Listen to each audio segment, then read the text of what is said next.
ഇസ്ലാമിക സമൂഹം എന്ന അർത്ഥത്തിലൊക്കെ നമ്മുടെ മുഖമുദ്ര ഇസ്ലാം എന്ന പദത്തിൽ, മുസ്ലിം എന്ന പദത്തിൽ അടങ്ങിയിട്ടുണ്ട്. ഇസ്ലാം എന്ന പദത്തിന്റെ അർത്ഥം അസ്ലമ യുസ്ലിം ഇസ്ലാമൻ വഹുവ മുസ്ലിം. പ്രപഞ്ചനാഥനായ അള്ളാഹുവിനെ അനുസരിച്ച് ജീവിക്കാം. പ്രപഞ്ചനാഥനായ അള്ളാഹുവിന്റെ, ദൈവത്തിന്റെ, ഈശ്വരന്റെ കൽപ്പനകളും നിർദ്ദേശങ്ങളും അനുസരിച്ച് ഉൾക്കൊണ്ട് ജീവിക്കുന്നതിനാണ് സബ്മിഷൻ. സാധാരണ സബ്മിഷൻ എന്ന് പറയും കീഴടങ്ങുക. ദൈവത്തിന് മുമ്പിൽ കീഴടങ്ങി, ദൈവത്തിന്റെ നിർദ്ദേശങ്ങൾക്ക് കീഴടങ്ങി ജീവിക്കുന്നതിനാണ് ഇസ്ലാം എന്ന് പറയുന്നത്. അങ്ങനെയുള്ള ഒരു ഇസ്ലാമിക ജീവിതം നയിക്കുന്നവരുടെ പേരാണ് മുസ്ലിം. ആ പദത്തിന്റെ മറ്റൊരർത്ഥമാണ് അങ്ങനെയുള്ള ഇസ്ലാം കീഴടങ്ങൽ, ഒരു സമാധാനം, ഒരു കീഴടങ്ങൽ, ഒരു ശാന്തത. അതുകൊണ്ട് ഇസ്ലാം എന്ന പദത്തിന്റെ അർത്ഥം തന്നെ സമാധാനം എന്നാണ്, ശാന്തത എന്നാണ്, ദൈവത്തിന് കീഴ്പ്പെട്ട് ജീവിക്കുക എന്നതാണ്. ഒരു മുസ്ലിമിന്റെ സാങ്കേതിക പദങ്ങളെല്ലാം, ഒരുപക്ഷെ ഒരു മുസ്ലിം മറ്റൊരു മനുഷ്യനെ കാണുമ്പോൾ അസ്സലാമു അലൈക്കും റഹ്മത്തുള്ളാഹ്, തിരിച്ചും വഅലൈക്കും അസ്സലാം റഹ്മത്തുള്ളാഹി വബറകാതുഹു. ഒരു പക്ഷേ മുസ്ലിം എന്നർത്ഥം ആരെ കണ്ടാലും നമുക്ക് പറയാം ഇഖ്റഇസ്സലാം അലാ മൻ ലം തഅരിഫ് വമൻ ലം തഅരിഫ്. നിനക്ക് അറിയുന്നവരെയോ അറിയാത്തവരെയോ ആരെ കണ്ടാലും നിനക്ക് സലാം പറയാം. പലപ്പോഴും അതൊരു ശാപപ്രാർത്ഥനയോ ഒരു പരിഹാസമൊക്കെ ആക്കുന്നിടത്ത് പറയേണ്ടതില്ല. പ്രവാചകൻ മുഹമ്മദ് മുസ്തഫ സല്ലല്ലാഹു അലൈഹി വസല്ലം കാലഘട്ടത്തിൽ വിശ്വാസികൾ ഇതുപോലെ സലാം പറയുമായിരുന്നു. അങ്ങോട്ടും ഇങ്ങോട്ടും എപ്പോൾ കണ്ടാലും സലാം പറയും. അപ്പൊ ജൂതന്മാരോടും അങ്ങനെയൊക്കെ പറഞ്ഞപ്പോൾ അവരതൊരു പരിഹാസപൂർവ്വം കണ്ടു. അസ്സലാമു അലൈക്കും, അസ്സലാമു അലൈക്കും എന്നൊക്കെ പറയാൻ തുടങ്ങി. വഅലൈക്കും അസ്സലാം, അസ്സലാമു അലൈക്കും അങ്ങോട്ട് പറയുമ്പോൾ തിരിച്ച് വഅലൈക്കും അസ്സലാം. നിനക്ക് വിഷം, സാമെന്ന് പറഞ്ഞ വിഷം അർത്ഥം. അപ്പോൾ പരിഹസിക്കുന്ന, ശപിക്കുന്ന വിധത്തിൽ അന്ന് ചില ആളുകൾ അതിനെ പരിഹസിച്ചപ്പോൾ അത്തരം ആളുകളുടെ മുമ്പിൽ അങ്ങനെ പറയേണ്ടതില്ല. ഇനി പറഞ്ഞാൽ അവർ ഇങ്ങോട്ട് പറയുകയാണെങ്കിൽ വഅലൈക്കും, അവർ അസ്സലാമു അലൈക്കും ഇങ്ങോട്ട് പറയുമ്പോൾ വഅലൈക്കും എന്ന് പറഞ്ഞാൽ മതി എന്നർത്ഥത്തിൽ നമുക്ക് ഹദീസിന്റെ ഗ്രന്ഥങ്ങളിൽ കാണാൻ കഴിയും. ഞാൻ പറയുന്നത് ഒരു മുസ്ലിമിനെ സംബന്ധിച്ചിടത്തോളം അവരുടെ മൗലിക സംസ്കാരമാണ് അഫ്ശുസ്സലാമ ബൈനക്കും, അഫ്ശുസ്സലാമ ബൈനക്കും. സലാമിനെ നിങ്ങൾ പരത്തണം, സലാമിനെ പരത്തുക, വായു വെള്ളം പരത്തുക എന്ന് പറയാം. അഫ്ശുസ്സലാം, നിങ്ങൾ സലാം പരത്തണം. ആണ് പെണ്ണിനെ കണ്ടാൽ, പെണ്ണ് ആണിനെ കണ്ടാൽ, കുട്ടികൾ മുതിർന്നവരെ കണ്ടാൽ, ചെറു സംഘം വലിയ സംഘത്തെ കണ്ടാൽ, വാഹനത്തിൽ പോകുന്നവർ നടക്കുന്നവരെ കണ്ടാൽ, ഇങ്ങനെ എല്ലാവരും ചെറിയ സംഘം വലിയ സംഘത്തോട് പറയണം. നിൽക്കുന്നവർ ഇരിക്കുന്നവരോട് പറയണം, വരുന്നവർ അവിടെ ഇരിക്കുന്നവരോട് പറയണം, ആണ് പെണ്ണിനോട് പറയണം, ചെറിയവർ മുതിർന്നവരോട് പറയണം. സലാം ആരാണോ ആദ്യം പറയുന്നത് അവർക്ക് കൂടുതൽ പ്രതിഫലം. ആരാണോ സലാം അലൈക്കും പറഞ്ഞ് തുടങ്ങുന്നത് അവർക്ക് കൂടുതൽ പ്രതിഫലം. മടക്കുന്നവർക്ക് ആ പ്രതിഫലം എത്രയൊന്നും പ്രതിഫലം ഇല്ല. ഇങ്ങനെ സലാം ഒരു സംസ്കാരമായി പരത്തമാണ്. ആരെ കണ്ടാലും എപ്പോഴും, ഈവൻ നമ്മൾ ഉമ്മയെ കാണുമ്പോൾ, നമ്മൾ വാപ്പയെ കാണുമ്പോൾ, ഭാര്യമാരെ കാണുമ്പോൾ, വീട്ടിലൊക്കെ ഭാര്യമാരുടെ സലാം പറയാൻ മടിയുള്ളവരുണ്ട്. ഒരിക്കലും ശരിയല്ല. അസ്സലാമു അലൈക്കും എന്ന് പറയുമ്പോൾ ആദ്യം തുറക്കുമ്പോൾ അസ്സലാമു അലൈക്കും സ്വന്തം ഭാര്യയോട് പറയണം, സ്വന്തം മക്കളോട് പറയണം. മക്കൾ സ്കൂളിലേക്ക് പോകുമ്പോഴൊക്കെ അസ്സലാമു അലൈക്കും എന്ന് പറഞ്ഞിട്ട് വീട്ടിൽ നിന്ന് മദ്രസയിലേക്ക് സ്കൂളിലേക്ക് പോകണം. അതൊരു സംസ്കാരം, സലാമിന്റെ സംസ്കാരം പരത്തുക. ഇതിന്റെ അർത്ഥം എന്താ? അപ്പൊ നമ്മള് അസ്സലാമു അലൈക്കും എന്ന് നമ്മൾ ഒരാൾ അങ്ങോട്ട് പറയുമ്പോൾ അർത്ഥം നിങ്ങൾക്ക് അള്ളാഹുവിന്റെ സമാധാനം ഉണ്ടാവട്ടെ. എന്റെ അർത്ഥം തന്നെ നിങ്ങൾക്ക് സമാധാനം ഉണ്ടാകാൻ വേണ്ടി, സന്തോഷം ഉണ്ടാകാൻ വേണ്ടി ഞാൻ പരിശ്രമിക്കുന്നു, ഞാൻ പ്രാർത്ഥിക്കുന്നു, ഞാൻ ആഗ്രഹിക്കുന്നു. അഥവാ നിങ്ങളെ ഞാൻ ഉപദ്രവിക്കില്ല, നിങ്ങളെ ദ്രോഹിക്കില്ല, നിങ്ങളെ വഞ്ചിക്കില്ല, നിങ്ങളെ ചതിക്കില്ല, അങ്ങനെയൊന്നും ചെയ്യില്ല. നിങ്ങൾക്ക് എന്തെങ്കിലും പ്രയാസം വന്നോ ഞാൻ ഉണ്ടാകും, ഞാൻ സഹായിക്കും. അതാണ് അസ്സലാമു അലൈക്കും എന്നൊരു സംസ്കാരം. അതൊരു വാക്കല്ല. അസ്സലാമു അലൈക്കും, അലൈക്കും സലാം എന്ന രീതിയിലുള്ളൊരു വർത്താനം. ആ പറഞ്ഞ വാക്കിന്റെ അർത്ഥം എന്താണെന്ന് പറഞ്ഞവനും അറിയില്ല, കേട്ടവനും അറിയില്ല. ഒരു യാന്ത്രികമായി കാണുമ്പോൾ അസ്സലാമു അലൈക്കും എന്ന് പറഞ്ഞു, തിരിച്ചു അലൈക്കും സലാം എന്ന് പറഞ്ഞു. അതിനപ്പുറം എന്താ പറഞ്ഞതെന്ന് പറഞ്ഞവർക്കും അറിയില്ല, കേട്ടവർക്കും അറിയില്ല. അങ്ങനെയുള്ള സലാമല്ല. മറിച്ചൊരു മുസ്ലിം അവൻ ഇസ്ലാമിക സമൂഹത്തിൽ ആരെ കണ്ടാലും അസ്സലാമു അലൈക്കും എന്ന് പറയുന്ന അർത്ഥം എന്താണ്? നിങ്ങൾക്ക് സമാധാനം ഉണ്ടാകട്ടെ, നിങ്ങൾക്ക് സ്വസ്ഥതയുള്ള, സമാധാനമുള്ള, സ്നേഹമുള്ള ജീവിതം ഉണ്ടാകട്ടെ. തിരിച്ചും സഹോദരൻ, നിങ്ങൾക്കും സമാധാനം ഉണ്ടാകട്ടെ, സന്തോഷമുണ്ടാകട്ടെ, മനസ്സമാധാനം ഉണ്ടാകട്ടെ. സംഘർഷമില്ല, കാപ്പട്ടതയില്ല, ചതിയില്ല, വഞ്ചനയില്ല. അതുകൊണ്ട് സലാം പറഞ്ഞിട്ടൊക്കെ ബിസിനസ് ചെയ്യുന്നവര് സലാം പറഞ്ഞ് സംസാരിക്കുന്നത് നുണ പറയരുതെന്ന് പറയുന്നത്, ചതിക്കരുതെന്ന് പറയുന്നത്. പള്ളിയിലേക്ക് ഉണ്ടാകുന്ന ഒരു ബന്ധം, അസ്ർ നമസ്കാരത്തിനൊക്കെ പള്ളിയിൽ വെച്ച് കണ്ടിട്ട് അവർ തമ്മിൽ ബന്ധപ്പെട്ടിട്ട് അതിലൂടെ ഉണ്ടാകുന്ന ബന്ധത്തിൽ പറ്റിക്കുന്നവര്, ഞാൻ പള്ളിയിൽ വെച്ച് കണ്ടതാ, എന്നിട്ട് ആ വണ്ടി വിറ്റപ്പോ അവരിങ്ങനെ ശ്രദ്ധിച്ചു, സലാം പറഞ്ഞു തുടങ്ങി. ഇങ്ങനെ സലാം പറഞ്ഞു തുടങ്ങുന്നവര്, സലാം എന്ന പദം മുസ്ലിം എന്ന പദത്തിന്റെ അർത്ഥം എന്ന് പറഞ്ഞാൽ സമാധാനത്തിന്റെ, സ്നേഹത്തിന്റെ. സിൽമ, നമസ്കാരം കഴിഞ്ഞ അസ്സലാമു അലൈക്കും വറഹ്മത്തുള്ളാഹ്, അസ്സലാമു അലൈക്കും വറഹ്മത്തുള്ളാഹ്, നമസ്കാരം വലത്തോട്ട് സലാം അവസാനിക്കുന്നത് നിങ്ങൾക്ക് ലോകത്തിൽ സമാധാനം ഉണ്ടാകട്ടെ. ഇടത്തോട്ട് അസ്സലാമു അലൈക്കും വറഹ്മത്തുള്ളാഹ്. ഇങ്ങനെ ഒരു സലാമിന്റെ സംസ്കാരം. അല്ലാഹുമ്മ അന്തസ്സലാം വമിൻകസ്സലാം തബാറക്ത യാ ദൽ ജലാലി വൽ ഇക്റാം ഹയ്യിനാ റബ്ബനാ ബിസ്സലാം വഅദ്ഖിൽനാ ദാറസ്സലാം. നമസ്കാര ശേഷം അസ്തഗ്ഫിറുല്ലാഹൽ അലീം, അസ്തഗ്ഫിറുല്ലാഹൽ അലീം എന്ന് 3 വട്ടം പറയാം. പിന്നെ പറയുന്ന വാക്കുകൾ അല്ലാഹുമ്മ അന്തസ്സലാം വമിൻകസ്സലാം തബാറക്ത യാ ദൽ ജലാലി വൽ ഇക്റാം. അല്ലാഹു, നീയാണ് സമാധാനം. പടച്ച റബ്ബേ, നിന്റെ അടുത്ത് സമാധാനം ലഭിക്കണം. പടച്ചവനെ, സമാധാനം, തബാറക്ത യാ ദൽ ജലാലി വൽ ഇക്റാം, എല്ലാ അനുഗ്രഹങ്ങളും അല്ലാഹു നിന്റെ കൈകളിലാണ്. അപ്പൊ നമസ്കാര ശേഷം നമസ്കാരം വിട പറയുമ്പോൾ സലാം പറയുന്നു. നമസ്കാര ശേഷമുള്ള പ്രാർത്ഥന സലാമാണ്. എല്ലാ പ്രാർത്ഥനകളിലും സലാം സലാം. മുസ്ലിം സമൂഹത്തിന്റെ സംസ്കാരം തന്നെയാണ് സിൽമ്. ഒരുപക്ഷെ യുദ്ധത്തിൽ ഒരു യുദ്ധം നടക്കുമ്പോൾ പോലും സമാധാനത്തിന്റെ ഒരു സന്ധിയുടെ സന്ദേശം, ഒരു സമാധാനത്തിന്റെ സന്ദേശം മുന്നോട്ട് വെച്ചാൽ നിങ്ങൾ സമാധാനത്തിലേക്ക് ചായണമാണ്. മുസ്ലിം സമൂഹത്തെ ഒരു സമാധാനമാണ് അവരുടെ സ്ഥാനം. ഒരുപക്ഷെ റഹ്മത്ത്, അള്ളാഹുവിന്റെ പേര്, ബിസ്മില്ലാ, അള്ളാഹുവിന്റെ നാമത്തിൽ, അള്ളാഹു എന്ന് പറഞ്ഞ് ഈ ലോക സൃഷ്ടാവായ പടച്ച റബ്ബിന്റെ പേര്, ജലാലത്തുൽ ഇസ്മ്, ദാത്തിയായ ഇസ്മ് അള്ളാഹ്. ആ അള്ളാഹു എന്ന പേരിന്റെ കൂടെ പോലും അള്ളാഹു ചേർത്തിട്ട് ഏറ്റവും പ്രധാനപ്പെട്ട വിശേഷണം അർ-റഹ്മാൻ അർ-റഹീം. ബിസ്മില്ലാഹിർ റഹ്മാനിർ റഹീം. റഹ്മാനിർ റഹീം. റഹ്മാൻ, കാരുണ്യം കൊണ്ട് നിറഞ്ഞു നിൽക്കുന്നത്, കാരുണ്യം കൊണ്ട് നിറഞ്ഞ് കവിഞ്ഞ് പൊതിഞ്ഞു നിൽക്കുന്ന റഹ്മാൻ എന്ന് പറഞ്ഞു. ഫഇലാൻ വസ്നിന്റെ അർത്ഥത കാരുണ്യം കൊണ്ട് നിറഞ്ഞു നിൽക്കുക. കാരുണ്യത്തിന്റെ നിറക്കുടമാണ് അല്ലാഹു. റഹീം, ആ കാരുണ്യത്തിന്റെ അതിരും അടയാളവും ഈ ലോകം മാത്രമല്ല പരലോകം വരെ ഉണ്ടാകും. ആ പരലോകത്തിലെത്തുമ്പോൾ ഈ ലോകത്ത് അള്ളാഹുവിന്റെ യഥാർത്ഥ ദാസന്മാർക്ക് പരലോകത്തിലെ കാരുണ്യം ലഭിക്കൂ. അതാണ് റഹീം. പണ്ഡിതന്മാർ അഭിപ്രായ വ്യത്യാസമൊക്കെ വന്നിട്ടുണ്ട്, എങ്കിലും റഹ്മാൻ റഹീം അള്ളാഹുവിന്റെ പ്രത്യേകത അതാണ്. മഹാനായ പ്രവാചകൻ മുഹമ്മദ് മുസ്തഫ സല്ലല്ലാഹു അലൈഹി വസല്ലമയുടെ പ്രത്യേകത വമാ അർസൽനാക ഇല്ലാ റഹ്മത്തൽ ലിൽ ആലമീൻ.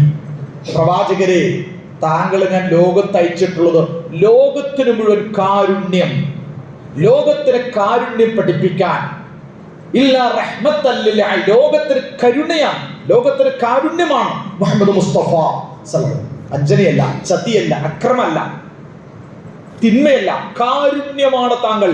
വമാ അർസൽനാക, നാം താങ്കളെ അയച്ചിട്ടില്ല ഇല്ലാ റഹ്മത്തൽ ലിൽ ആലമീൻ, ലോകർക്ക് മുഴുവൻ കാരുണ്യമായിട്ടല്ലാതെ താങ്കളെ. പ്രവാചകൻ കാരുണ്യമാണ്. റഊഫുർ റഹീം എന്ന അല്ലാഹുവിന്റെ അതേ പേര്. ലഖദ് ജാഅകും റസൂലുൻ മിൻ അൻഫുസികും അസീസുൻ അലൈഹി മാ അനിത്തും ഹരീസുൻ ബിൽ മുഅ്മിനീന റഊഫുർ റഹീം. ദയാലുവാണ് പ്രവാചകൻ. റഹീം, കാരുണ്യവാനാണ് പ്രവാചകൻ. മുഹമ്മദ് മുസ്തഫ സല്ലല്ലാഹു അലൈഹി വസല്ലം ദയാലുവാൻ. ആ പ്രവാചകൻ കാരുണ്യവാനാണ്. വിശുദ്ധ ഖുർആൻ അതിലെന്താ വനുനസ്സിലു മിനൽ ഖുർആനി മാ ഹുവ ശിഫാഉ വറഹ്മ. വനുനസ്സിലു മിനൽ ഖുർആനി മാ ഹുവ ശിഫാഉ വറഹ്മ. ഈ വിശുദ്ധ ഖുർആൻ അതിൽ നാം ഇറക്കി തന്നിട്ടുള്ളത്, അതിൽ പറഞ്ഞിട്ടുള്ള കാര്യങ്ങൾ നിങ്ങൾക്കൊരു ശമനമാണ്, ഒരു ശിഫയാണ്, ഒരു ആശ്വാസമാണ്. നിങ്ങളുടെ മനസ്സുകളിലൊക്കെ ഉള്ള പലവിധ രോഗമുണ്ടല്ലോ, കപടത രോഗം, കള്ളത്തര രോഗം, ചതി രോഗം, അസൂയ രോഗ, അഹങ്കാരം, ഇതൊക്കെ മനുഷ്യന്റെ ആത്മീയ രോഗങ്ങളാണ്. മനുഷ്യന് ഭൗതിക ഷുഗറും കൊളസ്ട്രോള് അവിടെ നിന്ന് അങ്ങോട്ട് മറ്റു പല അസുഖങ്ങൾ പറയുന്ന മാതിരി മനസ്സിനുണ്ട് കുറെ രോഗങ്ങൾ. അങ്ങനെയുള്ള രോഗങ്ങൾക്ക് ഒരു ശമനമാണ് വിശുദ്ധ ഖുർആൻ. വിശുദ്ധ ഖുർആൻ പാരായണം ചെയ്യുകയോ പഠിക്കുകയോ ചെയ്താൽ നിങ്ങളുടെ മനസ്സിനുള്ളിലുള്ള മാനസിക രോഗങ്ങൾ ജീവിതത്തിലുള്ള മാനസിക രോഗങ്ങളൊക്കെ മറികടക്കാൻ കഴിയുന്നതാണ് വിശുദ്ധ ഖുർആൻ. അതൊരു കരുണയാണ്. ഖുർആൻ നിങ്ങൾ ഉൾക്കൊണ്ടാൽ അതൊരു കരുണയാണ്. ദൈവത്തിന്റെ കാരുണ്യമാണ് ആ വിശുദ്ധ വേദത്തിലുള്ളത്. ഇനി ഒരുപക്ഷെ മുസ്ലിം സമൂഹം അള്ളാഹുവിനെ പറ്റി പറഞ്ഞു, അള്ളാഹു കാരുണ്യവാനാണ്, കരുണാനിധിയാണ്. മുഹമ്മദ് മുസ്തഫ സല്ലല്ലാഹു അലൈഹി വസല്ലമയെ പറ്റി പറഞ്ഞു, ലോകത്തിന് കാരുണ്യം പഠിപ്പിക്കാനാണ്, കരുണയാണ് അള്ളാഹുവിന്റെ പ്രവാചകൻ ഈ ലോകത്തേക്ക് അയക്കപ്പെട്ടിട്ടുള്ളത്. വിശുദ്ധ ഖുർആനിലുള്ളത് മനുഷ്യന്റെ ആത്മീയമായ രോഗങ്ങൾക്കൊരു ശിഫയാണ്. അതുപോലെ മനുഷ്യർക്ക് മനുഷ്യന്റെ മനസ്സുകൾക്ക് ഒരു കരുണയാണ് വിശുദ്ധ ഖുർആൻ. ഇനി ലോകത്തുള്ള മുസ്ലിം സമൂഹമോ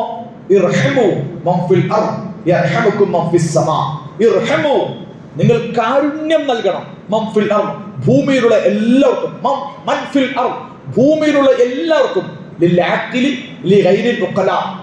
മൻ എന്ന് പറയുന്നത് ഉദ്ദേശിക്കുന്നത് ബുദ്ധിയുള്ളവരും ബുദ്ധിയില്ലാത്തവരും, മനുഷ്യർക്ക് മാത്രമല്ല ജന്തു ജീവജാലങ്ങൾക്കെല്ലാം കാരുണ്യം. ലോകത്തുള്ള മുസ്ലിം നിങ്ങൾ ഭൂമിയിലുള്ള എല്ലാവരോടും കാരുണ്യം കൊണ്ട് കാരുണ്യമായിരിക്കണം. ഒരു മുസ്ലിം സമാധാനമായിരിക്കണം, ഒരു മുസ്ലിം സ്നേഹമായിരിക്കണം. അല്ലാഹുമ്മ അന്തസ്സലാം വമിൻകസ്സലാം, മുസ്ലിം ഇസ്ലാം, അസ്സലാമു അലൈക്കും വറഹ്മത്തുള്ളാഹി. അർറഹീമൂന യർഹമുർ റഹ്മാൻ, റഹ്മാൻ റഹീം, റുഹമാ അർറഹീമൂന യർഹമുർ റഹ്മാൻ. നിങ്ങൾ കാരുണ്യം കാണിക്കുക, എല്ലാവരും കാരുണ്യം കാണിക്കുക. അപ്പോൾ കാരുണ്യവാനായ അല്ലാഹു കരുണ കൊണ്ട് നിങ്ങളെയും മൂടും. പ്രിയമുള്ള സഹോദരന്മാരെ, ഞാൻ ഈ പറഞ്ഞ ഹദീസുകൾ, ഞാൻ ഈ പറഞ്ഞ ആയത്തുകൾ, ഇതൊന്നും പ്രത്യേകിച്ച് വിശദീകരിച്ച് കൊടുക്കേണ്ട ആവശ്യമൊന്നുമില്ല. നമുക്ക് എല്ലാവർക്കും അറിയാം. നമുക്ക് എല്ലാ സന്ദർഭങ്ങളും ഖുർആൻ പഠിക്കുമ്പോഴും പ്രവാചക വചനങ്ങളൊക്കെ പഠിക്കുമ്പോഴുമുള്ള സാരാംശം, ഖുർആന്റെയും സുന്നത്തിന്റെ സാരാംശം, അത് ഈ പറഞ്ഞ കരുണയും ഈ പറഞ്ഞ സമാധാനവും ഈ പറയുന്ന മനുഷ്യ സ്നേഹമൊക്കെയാണ്. പക്ഷേ നമ്മളൊക്കെ ജീവിക്കുന്ന ലോകത്ത് മുസ്ലിം എന്ന പദത്തിന്റെ പര്യായ പദം എന്ന് പറയുന്നതിനെയും ഭീകരവാദി, തീവ്രവാദി, മതഭീകർ, ഇപ്പൊ അത് പറഞ്ഞിട്ട് പണ്ടൊക്കെ മതമൗലികവാദികൾ എന്ന് പറയാം. ഇപ്പൊ മതമൗലികവാദിക്ക് സ്ട്രോങ് പോരാഞ്ഞിട്ട് അത് കൂട്ടിയിട്ട് മത തീവ്രവാദി, പിന്നെ മതമൗലികവാദി, പിന്നെ മതവർഗീയവാദി, പിന്നെ മത തീവ്രവാദി, പിന്നെ ഭീകരവാദി, ആതങ്കവാദി, പിന്നെ മതവർഗീയ ഭീകരവാദി എന്ന് പറഞ്ഞിട്ട് അതിന്റെ മുബാലകത്തിൽ, അതിന്റെ തീവ്രതയിൽ അങ്ങേയറ്റം പറഞ്ഞിട്ട് എന്തൊക്കെ പറയാവോ അങ്ങേയറ്റം പറഞ്ഞു വെച്ചൊരു കാലഘട്ടത്തിലാണ്. ഇപ്പോഴൊക്കെ ഏറ്റവും പുതിയൊരു പദം കൂടി, പുതിയ പദാവലികൾ പോലും ഉണ്ടായിക്കൊണ്ടിരിക്കുകയാണ്. മുസ്ലിം വിരുദ്ധ പദാവലികൾ, ടെക്നോളജിയേക്കാൾ അപകടമാണ് ടെർമിനോളജി. ഇപ്പൊ പുതിയൊരു പദം, മുസ്ലിം വൈറ്റ് കോളർ ടെററിസം, മുസ്ലിം സമുദായത്തിലെ വൈറ്റ് കോളർ ടെററിസ്റ്റുകൾ, വൈറ്റ് കോളർ ജിഹാദ് എന്ന പദമൊക്കെ വന്നുകൊണ്ടിരിക്കുകയാണ്. ഞാൻ പറയുന്നത് ഓരോ പദാവലികളും മുസ്ലിം സമുദായത്തിന്റെ പേരിൽ അടിച്ചേൽപ്പിക്കുന്ന. കുറച്ചു മുമ്പ് ലവ് ജിഹാദ് എന്നൊരു പദം ബോധപൂർവം കൊണ്ടുവന്നതാണ്. ലവ് ജിഹാദ് ശേഷം പിന്നീട് അത് ചേർത്തുകൊണ്ട് ഒരുപാട് പദങ്ങൾ, നാർക്കോട്ടിക് ജിഹാദ്. ലവ് ജിഹാദ് എന്ന് പറയുന്നത് തന്നെ ശരിക്കും ഇസ്ലാമിലെ ഹറാമാ. ലവ് ജിഹാദിന്റെ ഇസ്ലാമിലെ ഫിഖ്ഹ് മാ ഹുവൽ ഹുക്മ എന്ന് പറഞ്ഞിട്ട് ലവ് ജിഹാദ് എന്ന് ഇവർ പറയുന്ന സംഗതി, അതിന്റെ ഇസ്ലാമിക വിധി എന്ന് വെച്ചാൽ ഒറ്റ ഒരു ഹറാം എന്നാ പറയേണ്ടത്. കാരണം ഒരു മനുഷ്യൻ ഒരു പെണ്ണിനെ പ്രേമിക്കുകയാണ്. എന്തിനു വേണ്ടി? അദ്ദേഹത്തിന് മതം മാറ്റിയിട്ട്, എന്നിട്ട് അവളുടെ തട്ടിച്ചെടുത്ത്, എന്നിട്ട് അവളെ ദുരുപയോഗപ്പെടുത്താൻ വേണ്ടി പ്രേമിക്കുക. ശരിക്കും മതത്തിൽ, ഇസ്ലാമില് പ്രേമം, പ്രണയം വിവാഹത്തിന് ശേഷം, വിവാഹത്തിന് മുമ്പല്ല. വിവാഹത്തിന് മുമ്പ് ഐ ലവ് യു എന്ന് പറയുന്ന നടക്കലും, അവരെ മോട്ടോർ സൈക്കിൾ കയറ്റലും, അവരെ ഈ ചായ കുടിക്കലും, നമ്മുടെ ഈ പുതിയ ഹൈവേ റോഡിലൊക്കെ ചെന്ന് നോക്കിയാൽ ഒരു തലമുറയുടെ മുഴുവൻ ജീവിത സഞ്ചാരം ഏതോ ഒരു ലോകത്താണ്. ആ ചായകുടി, ഈ പറയുന്ന ഐസ്ക്രീം കുടികളും, ഈ മോട്ടോർ സൈക്കിൾ കയറലും, അങ്ങോട്ടും ഇങ്ങോട്ടും ഒരുമിച്ചിരിക്കലൊക്കെ, നമ്മുടെയൊക്കെ ക്യാമ്പസിലൊക്കെ ചെന്ന ക്യാമ്പസ് മുറ്റങ്ങളിൽ അതൊരു പക്ഷെ നമ്മുടെ ഇവിടുത്തെ MA കോളേജോ ഇന്ദിരാഗാന്ധിയോ ഇലാഹിയോ ഏത് സ്ഥാപനങ്ങളിൽ ചെന്നാൽ നമ്മുടെയൊക്കെ ആൺകുട്ടികൾ പെൺകുട്ടികളൊക്കെ ഇരിക്കുന്ന ഒരു തരം ആ ഒരു ഇരിപ്പവും ആ ഒരു പിന്നെ സൗഹൃദമൊക്കെ ഇസ്ലാമിന്റെ ഭാഷയിൽ ഹറാം തന്നെയാണ്. അത് ഏത് കുട്ടികളൊക്കെ മനസ്സിലാക്കിക്കോ. എല്ലാവർക്കും ഇങ്ങനെ ഉണ്ടല്ലോ, എല്ലാവർക്കും ബെസ്റ്റ് ഉണ്ട്, എല്ലാവർക്കും പ്രേമമുണ്ട്, എല്ലാവർക്കും ലൈൻ ഉണ്ട്, എല്ലാവർക്കും അഫയർ ഉണ്ട്, അതുകൊണ്ട് എനിക്കുമാകാം എന്നാലും വിചാരിക്കേണ്ടതില്ല. ഇസ്ലാമിൽ അത് നിഷിദ്ധം. പക്ഷെ ലവ് ജിഹാദ് എന്ന പദം തന്നെ ഇസ്ലാമിൽ ഹറാമാണ്. ഇന്നമൽ അഅ്മാലു ബിന്നിയ്യ വഇന്നമാ ലികുല്ലി ഇംറിഇൻ മാ നവ. ശരിക്കും സഹീഹ് ബുഖാരിയില് ഇമാം ബുഖാരിയുടെ ഒന്നാമത്തെ ഹദീസാണ്. സഹീഹ് ബുഖാരിയിലെ ഒന്നാമത്തെ ഹദീസ് തന്നെ ഇന്നമൽ അഅ്മാലു ബിന്നിയ്യ വഇന്നമാ ലികുല്ലി ഇംറിഇൻ മാ നവ ഫമൻ കാനത് ഹിജ്റതുഹു ഇലല്ലാഹി വറസൂലി.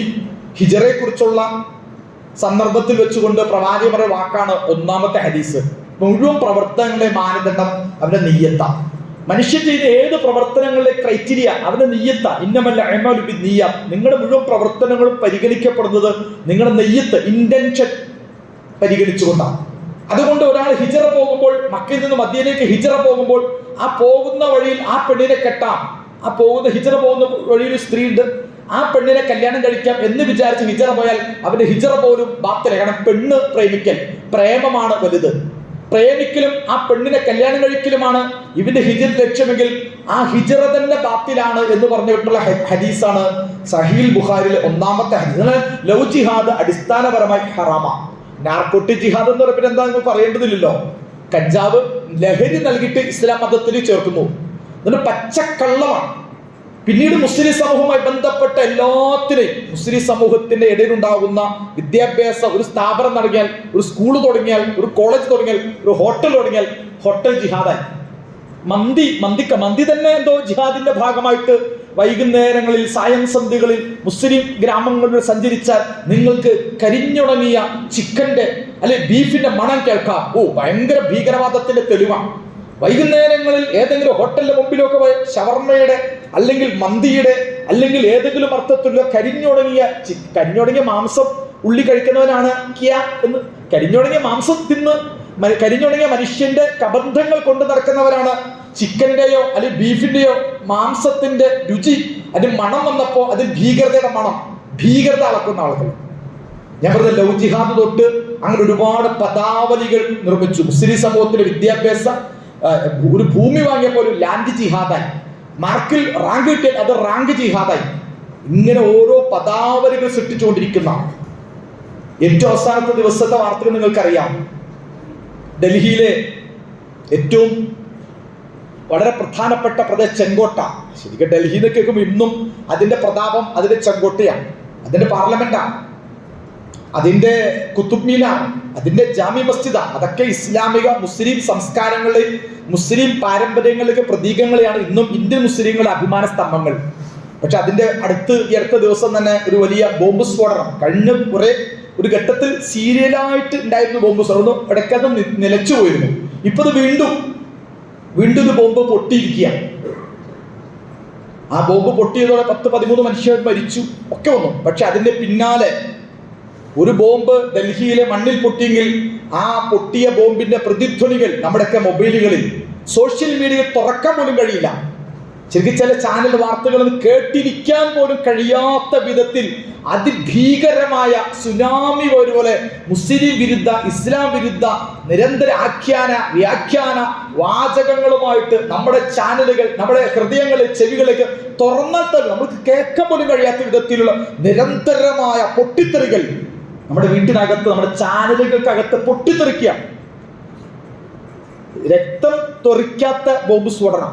അവിടെ രക്തം തെറിച്ചു, 13 കബന്ധങ്ങൾ അവിടെ വീണെങ്കിൽ നമ്മുടെയൊക്കെ ഓരോ വീട്ടിലും, ഓരോ ചാനലുകളിലും, ഓരോ സോഷ്യൽ മീഡിയകളിലും, ഓരോ യൂട്യൂബുകളിലും നിരന്തരമായി രക്തം പൊടിയാത്ത കൂട്ടക്കൊലകൾ, മെന്റലി മാസക്കർ, ഫിസിക്കലി മർഡർ നടന്നെങ്കിൽ മെന്റൽ മർഡർ, മാനസിക കൂട്ടക്കൊലകൾ ലോകത്തുള്ള ഇസ്ലാമിക സമൂഹത്തെ ഓരോ ആണിനെയും, ഓരോ പെണ്ണിനെയും, ഓരോ യുവാവിനെയും, ഓരോ യുവതിയുടെ നെഞ്ചിലേക്ക് വെട്ടിവെക്കുന്ന വിധത്തിലാണ് ഇവിടെ പ്രചരിപ്പിച്ചുകൊണ്ടിരിക്കുന്നത്. എന്ന് പറഞ്ഞ് അവിടെ ബോംബ് പൊട്ടി. അതാരാണ് എന്താണ് എന്നൊന്നും തീർപ്പ് കൽപ്പിക്കാറില്ല. അതൊരു പക്ഷെ നമ്മൾ മനസ്സിലാക്കേണ്ടത്, ഇതുപോലെ ബോംബ് പൊട്ടിയ പിന്നെ ഉടൻ തന്നെ ചർച്ച വരികയാണ്. അതിന്റെ ഏതെങ്കിലും അർത്ഥത്തെ കഥകൾ പ്രചരിപ്പിക്കാൻ, യക്ഷിക്കഥ, അപസർപ്പക കഥകൾ അതിങ്ങനെ പറഞ്ഞ് പ്രചരിപ്പിച്ചിട്ട് അതിങ്ങനെ പെട്ടെന്നായിട്ട് IS അല്ലെങ്കിൽ ഏതെങ്കിലും ഇന്ത്യൻ മുജാഹിദീൻ, ഡെക്കാൻ ജിഹാദ് എന്നൊക്കെ പറഞ്ഞ അറബി ഉറുദു പേരിടുന്നു.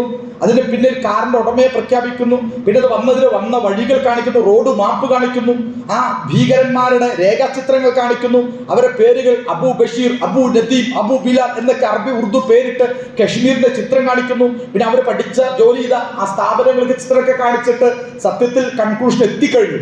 അന്വേഷണം അവിടെ തുടങ്ങിയിട്ടുള്ളൂ. പക്ഷേ അതിനു മുമ്പ് ചാനലുകളിൽ അന്വേഷണത്തിന് തീർപ്പ് കൽപ്പിച്ച് മുസ്ലിം ഇസ്ലാമിക ഭീകരതയുടെ കഥകളൊക്കെ പ്രചരിപ്പിച്ച് നാട്ടിലും സമൂഹത്തിലും എല്ലാം തന്നെ അതിന്റെ വലിയ ആസ്വദിച്ചു കൊണ്ടുകൊടുക്കുകയാണ്.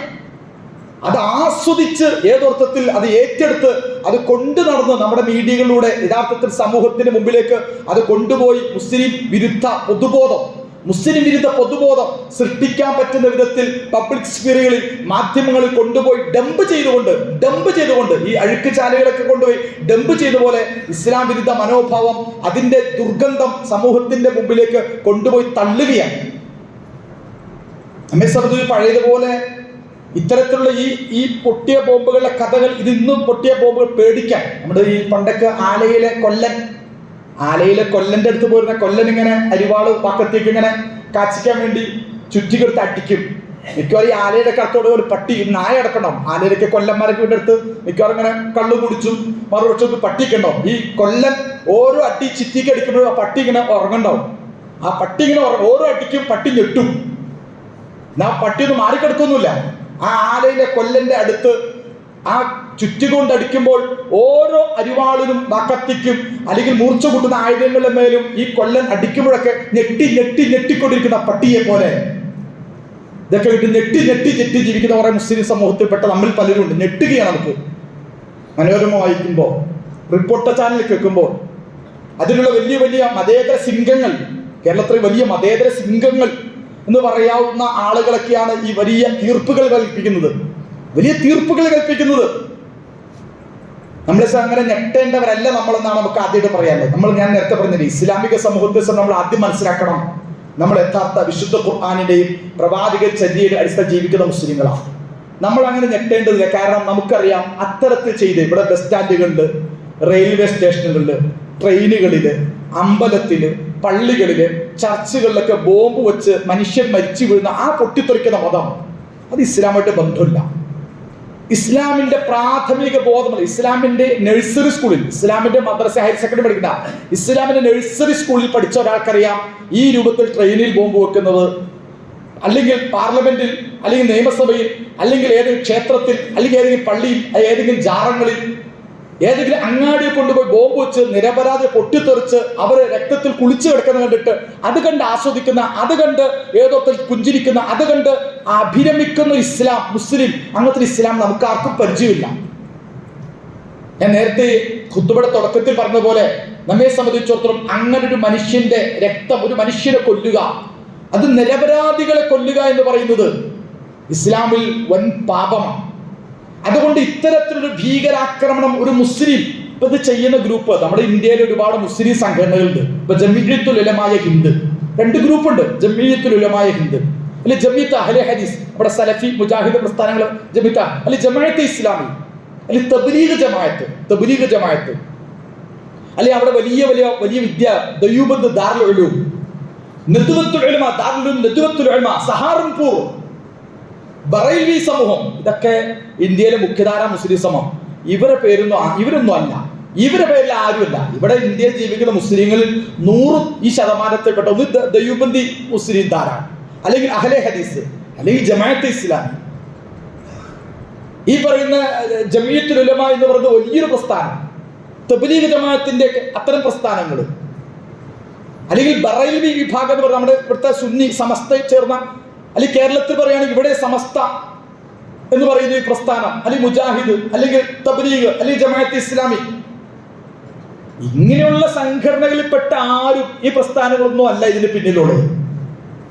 അഥവാ നമ്മറിയുന്ന ഇസ്ലാമിക സമൂഹങ്ങളോ ഇസ്ലാമിക പ്രസ്ഥാനങ്ങളോ അല്ല ഇതിന് പിന്നിൽ ഒരിക്കലും ആക്ഷേപിക്കപ്പെടുന്ന പോലും. പിന്നെ നമ്മൾ കേട്ടിട്ടില്ലാത്ത, കണ്ടിട്ടില്ല, ഉടലോടെ കാണാത്ത കുറെ ജീവികൾ, ഇന്ത്യൻ മുജാഹിദീൻ, ഡെക്കാൻ ജിഹാദ്, ഹർക്കത്തുൽ അൻസാർ, ജയ്ഷ് മുഹമ്മദ്, ഇങ്ങനെ അറബി ഉറുദു പേരിട്ടിട്ട് ഏതൊക്കെയോ പേരുകളിൽ കാണപ്പെടുന്ന പ്രസ്ഥാനങ്ങളുടെ പേരാണ് പലപ്പോഴും ചാർത്താറുള്ളത്.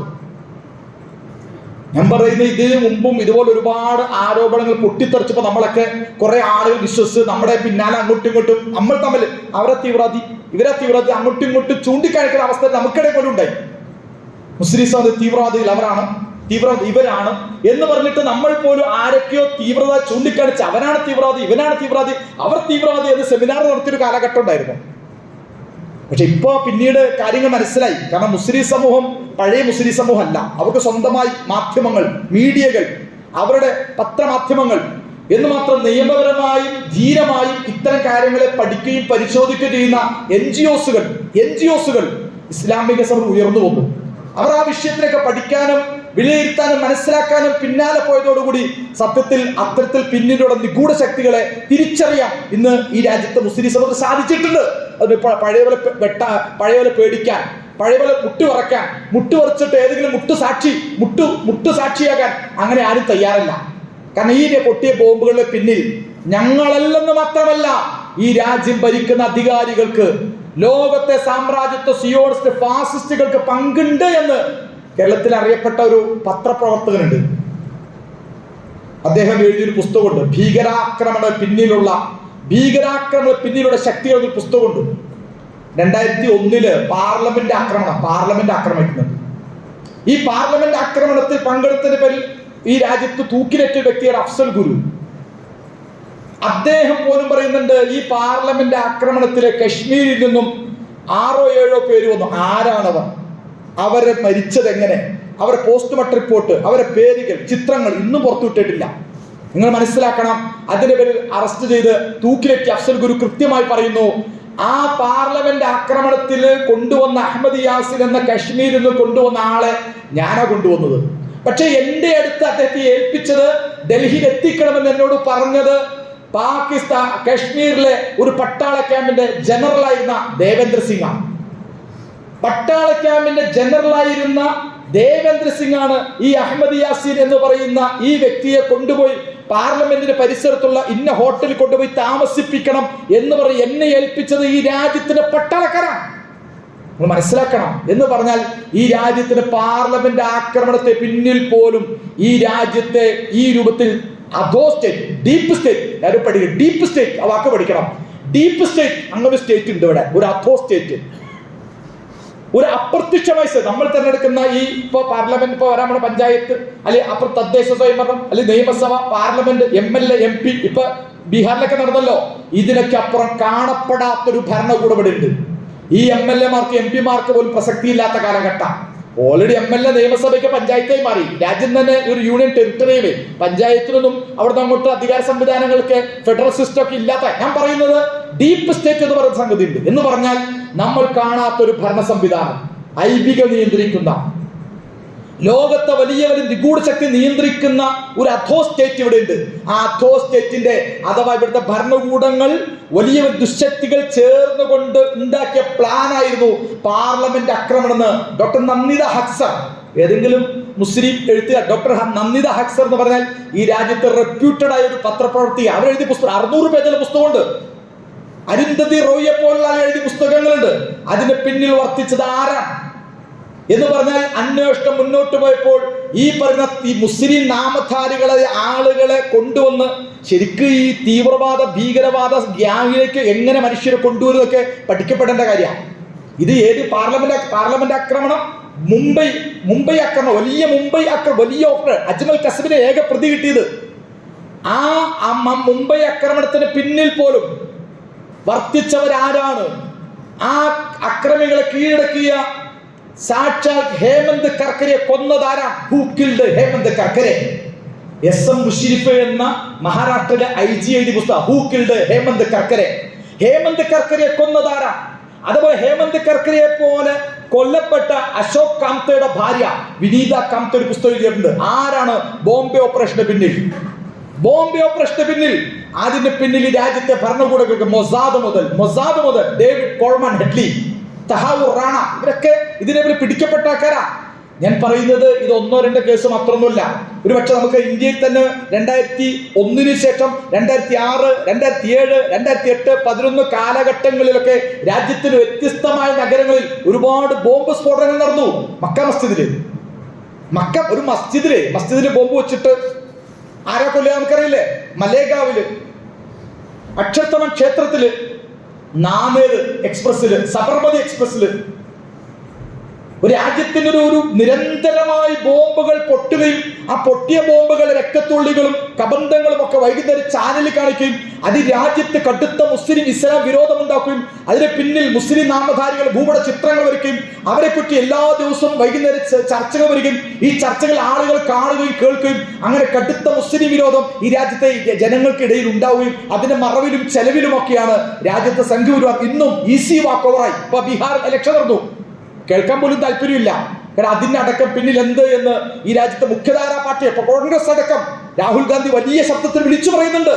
പക്ഷെ അതൊന്നും കേൾക്കാൻ നമുക്ക് പോലും സാധിക്കുന്നില്ല, പ്രതികരിക്കാൻ നമുക്ക് പോലും സാധിക്കുന്നില്ല. അദ്ദേഹത്തേക്ക് പപ്പു അപ്പു എന്നൊക്കെ വിളിക്കുന്ന രാഷ്ട്രീയക്കാരൻ നമ്മുടെ ഇടയിൽ അന്ന് നമ്മൾ പോലെ രാഷ്ട്രീയ അടിമത്തം സ്വീകരിച്ചു. രാഹുൽ ഗാന്ധിയൊക്കെ എന്ത് പറയാൻ സംഘപരിവാറിന്റെ ഈ ഡീപ്പ് പൊളിറ്റിക്സിനെ, സംഘപരിവാറിന്റെയും അതുപോലെ ലോകത്തെ ഇസ്ലാം വിരുദ്ധ ശക്തികളുടെ പിന്നിലുള്ള ഈ ഡീപ്പ് സ്റ്റേറ്റ് പലപ്പോഴും തുറന്നു കാണിച്ച് അതിനുവേണ്ടി നല്ല റിസ്ക് എടുത്ത വ്യക്തിയാണ് രാഹുൽ ഗാന്ധി. ഞാൻ രാഷ്ട്രീയം പറയല്ല. ഇപ്പോൾ പോലും വോട്ട് ചോരി എന്ന് പറയുമ്പോൾ കള്ളവോട്ട്, ഒരു വീട്ടിൽ 100-200 വോട്ടുകളാണ് ഓരോ വീട്ടിൽ പോലും ചേർത്തിട്ടുള്ളത്. ഇപ്പൊ SIR നമ്മളൊക്കെ അതിന്റെ വലിയ ആശങ്കയിൽ എന്നും SIR എങ്ങനെ ഒപ്പിടണം, എങ്ങനെ പൂരിപ്പിക്കണം എന്ന ചർച്ച ഇന്നും ചെയ്തുകൊണ്ടിരിക്കുക. BLOമാർക്ക് അറിയില്ല, ആർക്കും അറിയില്ല. അങ്ങോട്ടും ഇങ്ങോട്ടും എന്തൊക്കെയോ പറഞ്ഞ് എവിടെ എന്ത് എന്ന് അറിയാത്ത വിധത്തിൽ ഒരു പ്രത്യേക നിഗൂഢാവസ്ഥ നമ്മുടെ ഈ മലയാള കേരളത്തിൽ സാക്ഷര സുന്ദര സംഘപരിവാറിന്റെ ഒരു കേരളത്തിൽ ഒരു MLA പോലും ഇല്ലാത്ത കേരളത്തിലെ മണ്ണിൽ പോലും യഥാർത്ഥത്തിൽ ഈ നിഗൂഢാവസ്ഥ വന്നിരിക്കുന്നു.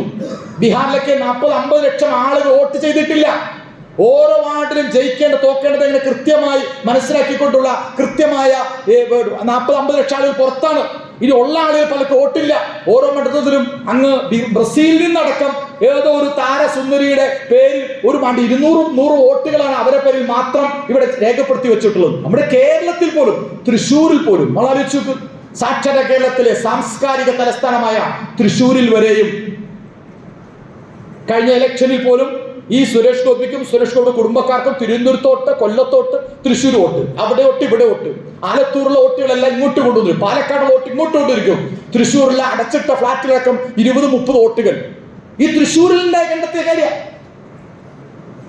ഞാൻ പറഞ്ഞത് ഈ രാജ്യത്ത് നടന്ന ബോംബ് സ്ഫോടനങ്ങൾ പിന്നിൽ പലപ്പോഴും ഓരോ മുസ്ലിം നാമധാരികളെ ആളുകൾ പിടിച്ചു. നിങ്ങൾക്ക് അതിന് ശേഷം അറിയോ, ഈ മക്ക മസ്ജിദ് പിടിക്കപ്പെട്ട ആദ്യ മുസ്ലിങ്ങളാണ്, മലേഗാവിൽ പിടിക്കപ്പെട്ട ആദ്യ മുസ്ലിങ്ങളാണ്, സംജോത എക്സ്പ്രസ് പിടിക്കപ്പെട്ട ആദ്യ മുസ്ലിങ്ങളാണ്. പക്ഷെ പിന്നീട് പ്രിയമുള്ളവരെ ഏതോ അർത്ഥത്തിൽ ആ യഥാർത്ഥ പ്രതികളെ പിടിക്കേണ്ടി വന്നു. അജ്മീറിലെ സ്ഫോടനത്തിൽ പിടിക്കപ്പെട്ട ആളുകൾ അവരൊക്കെ പേര് വിവരങ്ങൾ 2007 അജ്മീറിൽ ബോംബ് പൊട്ടി. അവസാനം പിടിച്ചതാരെന്നറിയോ? ഭൂപേഷ് പട്ടേഷിനെ, ദേവേന്ദ്ര ഗുപ്തനെ. 2006 നന്ദേദിൽ സ്ഫോടനം നടന്നു. അവസാനം പിടിച്ച ആൾക്കാർ നരേഷ്, ശിവജി, ലാൽ സിംഗ്. 2008 മലേഗാവ് അസിമാനന്ദ, സ്വാമിജി അസിമാനന്ദ, പ്രജ്ഞ സിംഗ് ഠാക്കൂർ, കേണൽ ശ്രീകാന്ത് പുരോഹിത്, ഇന്ദ്രേഷ് ഗുപ്ത, സുനിൽ ജോഷി. ഇപ്പൊ ഏറ്റവും അലിഗഡില് ഐല മുഹമ്മദ് എന്ന് പറഞ്ഞ് അമ്പലത്തിൽ കൊണ്ടുപോയി എഴുതിയ വ്യക്തി സംഘപരിവാർ. 2015 മുതൽ 2025 വരെ രാജ്യത്തെ ഒറ്റുകൊടുത്ത, ഈ രാജ്യത്തെ പാകിസ്ഥാൻ അടക്കമുള്ള രാജ്യങ്ങൾക്ക് ഒറ്റുകൊടുത്ത ഒറ്റുകാരുടെ ലിസ്റ്റ് 95% സംഘപരിവാറുമായി ബന്ധപ്പെട്ടവരാണ്. അതുകൊണ്ട് ഇത്തരത്തിലുള്ള ബോംബ് സ്ഫോടനം നടത്തുന്നവരെ പിന്നിൽ ഈ കേരളത്തിൽ പോലും, കേരളം കണ്ട ഏറ്റവും വലിയ ബോംബ് സ്ഫോടനമാണ് കളമശ്ശേരിയിൽ നടന്നത്. ആരായിരുന്നു? ഒരു മനുഷ്യൻ പോലും മരിക്കാത്ത PDPക്കാർ ബസ് കത്തിച്ചത് ഇന്നും കത്തിക്കൊണ്ടിരിക്കുക കളമശ്ശേരി ബസ്. പക്ഷെ രണ്ടാമതൊരു വലിയ ബ്ലാസ്റ്റ് നടന്ന് ആ ബ്ലാസ്റ്റിൽ കേരളത്തിൽ ഏറ്റവും മനുഷ്യർ മരിച്ച ആക്രമണമാണ് എറണാകുളത്ത് ഈ കളമശ്ശേരി നടന്നത്. അതിന്റെ ഈ പ്രതിയെ ഇപ്പോൾ UAPA ചുമത്താതെ അതടക്കം വിട്ടുകൊടുത്ത് എല്ലാം ശാന്തം സുന്ദരമായി. ഈ രാജ്യത്ത് നടന്ന ബോംബ് സ്ഫോടനങ്ങൾ, പാർലമെന്റ് ആക്രമണം മുതൽ ബോംബെ സ്ഫോടനം അടക്കം അജ്മീറിലും നേരത്തെ പറഞ്ഞ മാതിരി നാന്ദേദിലും എല്ലാം നടന്ന സ്ഫോടനങ്ങൾ പിന്നിൽ പ്രിയമുള്ളവരെ ഈ അധോസ്റ്റേറ്റിന് പങ്കുണ്ട്. അതുകൊണ്ട് നിങ്ങൾ അധോസ്റ്റേറ്റിനെ പറ്റി പഠിക്കണം, ഡീപ്പ് സ്റ്റേറ്റിനെ പറ്റി പഠിക്കണം. അതിന്റെ മറവിൽ ഈ രാജ്യത്തെ ഇസ്ലാമിനെ മുസ്ലിം സമൂഹം ഭീകരവൽക്കരിക്കുകയും ആ അതിന് ഇനിയും അതും നമ്മുടെ ഈ വണ്ടി അതായത് പിന്നിൽ ഇനിയും പഠിക്കേണ്ട ഒരുപാട് കാര്യങ്ങൾ കേട്ടോ. നമ്മുടെ ഈ വണ്ടികൾ, ടൂ വീലറും ബൈക്കും കാറൊക്കെ കൈമാറുന്നവരൊക്കെ പഠിക്കണം. നിങ്ങളുടെയൊക്കെ പേരിൽ മാറാതെ ഇരുന്നാൽ, നിങ്ങളുടെ സിം കാർഡുകൾ ഉപയോഗിച്ച സിം അവിടെ പോയി സിം എന്നൊക്കെ നിങ്ങളുടെ സിം കാർഡ് നഷ്ടപ്പെട്ടാൽ ഇങ്ങനെയുള്ള സംവിധാനങ്ങൾ, വാഹനങ്ങൾ ഉപയോഗപ്പെടുത്തും. അതുപോലെ ഈ നിഗൂഢ തരീഖത്ത് പ്രസ്ഥാനങ്ങൾ, ഇപ്പൊ തന്നെ കേരളത്തിൽ പുതിയ തരീഖത്ത് പ്രസ്ഥാനം വന്നു. രാജ്യത്തെ ഭരണകൂടങ്ങളെ അനുസരിക്കണം, അഥവാ സംഘപരിവാറിന് അനുകൂലമായി ചിന്തിക്കുന്ന സൂഫി ധാരകൾ, ത്വരീഖത്ത് ധാരകൾ, ഇവരെ പോലുള്ള ആളുകളിലേക്ക് ഉപയോഗപ്പെടുത്തിക്കൊണ്ടാണ് പലപ്പോഴും ഭരണകൂടങ്ങൾ അവർ പോലും അറിയാതെ അവരെ കോടാലിക്കൈകളെ ഉപയോഗിച്ചുകൊണ്ട് ഇത്തരം മേഖലകളിൽ തങ്ങളുടെ ജയിലുകളിൽ കിടക്കുന്ന ആളുകളിൽ വലിയ മയക്കുമരുന്ന് കുത്തിവെച്ച്, വലിയ വിഷം കുത്തിവെച്ച് അവരെ പോലും ഇത്തരം ചാവേറുകളെ ഉപയോഗപ്പെടുത്ത ചിത്രങ്ങൾ ഉൾപ്പെടെ വെച്ചുകൊണ്ട് ഞാൻ പറയുന്നു, ഈ അർത്ഥത്തിൽ നേർക്ക് നേരെ ഒരു ഇസ്ലാമിക സമൂഹത്തിന്റെ പക്ഷത്തൊന്നും ഒരിക്കലും ഉണ്ടാവില്ല. പക്ഷെ നമ്മുടെ പേരുകൾ ഉപയോഗിച്ച്, നമ്മുടെ വാഹനങ്ങൾ ഉപയോഗിച്ച്, നമ്മുടെ മേൽവിലാസങ്ങൾ ഉപയോഗിച്ച്, നമ്മളെ തന്നെ ഒറ്റപ്പെട്ട നിഗൂഢ തരീഖത്ത് സൂഫി ധാരകളിൽപ്പെട്ട പ്രസ്ഥാനങ്ങൾ ഉപയോഗിച്ചത്, അത്തരം ആളുകൾ ഉപയോഗിച്ചുകൊണ്ടൊക്കെ ഈ രാജ്യത്തെ സംഘപരിവാർ ശക്തികൾ മുതൽ ഡീപ്പ് സ്റ്റേറ്റുകൾ, ഭരണകൂടങ്ങൾ, ഐപികൾ ഉപയോഗിച്ച് നടത്തുന്ന വലിയ അട്ടിമറികൾ ധാരാളം ഈ രാജ്യത്ത് നടക്കുന്നത് മറക്കരുത്. സൂക്ഷ്മത പാലിക്കണം, ജാഗ്രത പാലിക്കണം. എന്നാൽ ഇതിന്റെ പേരിലൊന്നും മാപ്പ് പറയാൻ, മുട്ടുകുത്താൻ ഏതെങ്കിലും അർത്ഥത്തിൽ നമ്മുടെയൊക്കെ ഇവിടുത്തെ വലിയ ചാനൽ സിംഗങ്ങളൊക്കെയാണ്. നിങ്ങളുടെ കൂട്ടത്തിലുള്ള ഏത് മുസ്ലിം ഡോക്ടറെ കണ്ടാലും, മുസ്ലിം എഞ്ചിനീയറൊക്കെ വൈറ്റ് കോളർ ഡോക്ടർമാരാകും, എഞ്ചിനീയർമാരാകും, വലിയ IT പ്രൊഫഷണൽമാരാകും, വലിയ ഉദ്യോഗസ്ഥന്മാരാകും. അവരിലൊക്കെ ഒരു പൊട്ടൻഷ്യൽ ടെററിസ്റ്റ് ഉണ്ട്. ഒരു ഭീകരവാദിയാകാൻ എപ്പോഴും പൊട്ടിത്തെറിക്കാൻ സാധ്യതയുള്ളതാണ് നിങ്ങളുടെ മുമ്പിലുള്ള എല്ലാ മാന്യന്മാരായ മുസ്ലിം ഡോക്ടർമാരും, മാന്യന്മാരായ ഓരോ മുസ്ലിം എഞ്ചിനീയർമാരും. മാന്യന്മാരെന്ന് വിചാരിക്കുന്ന ആരും എപ്പോഴും പൊട്ടിത്തെറിക്കാവുന്ന ഒരു വലിയ ഭീകരജീവിയാണ് എന്നതാണ് ഇപ്പൊ കേരളത്തിൽ ഏറ്റവും അവസാനം മീഡിയ ഈ മാന്യകൾ പറഞ്ഞ് പ്രചരിപ്പിക്കുന്നത്. എന്തായാലും ഈ ഒരു കാലഘട്ടത്തിൽ ജീവിക്കുന്നത് ജാഗ്രത പാലിക്കണം, സൂക്ഷ്മത പാലിക്കണം. അതേസമയം ഭീരുവാകാൻ, പേടിത്തൊണ്ടനാകാൻ, പേടിച്ച് മുട്ടുപറക്കാൻ, എനിക്ക് പേടിയാവുന്നേ എന്ന് തോന്നാൻ, ആരെങ്കിലുമൊക്കെ എന്തെങ്കിലുമൊക്കെ ആക്ഷേപിക്കുമെക്കും ഞാൻ എന്നാൽ അതില്ല എന്ന് പറഞ്ഞുകൊണ്ട് മാപ്പെഴുതിക്കൊണ്ട് മുട്ടുകുത്തുന്ന ഒരവസ്ഥ നമുക്ക് ഉണ്ടാകാൻ പാടില്ല. അല്ലാഹു സുബ്ഹാനഹു വ തആല കാര്യങ്ങളൊക്കെ യഥാവിധി മനസ്സിലാക്കാനും ഉൾക്കൊള്ളാനും കൊണ്ട് തൗഫീഖ്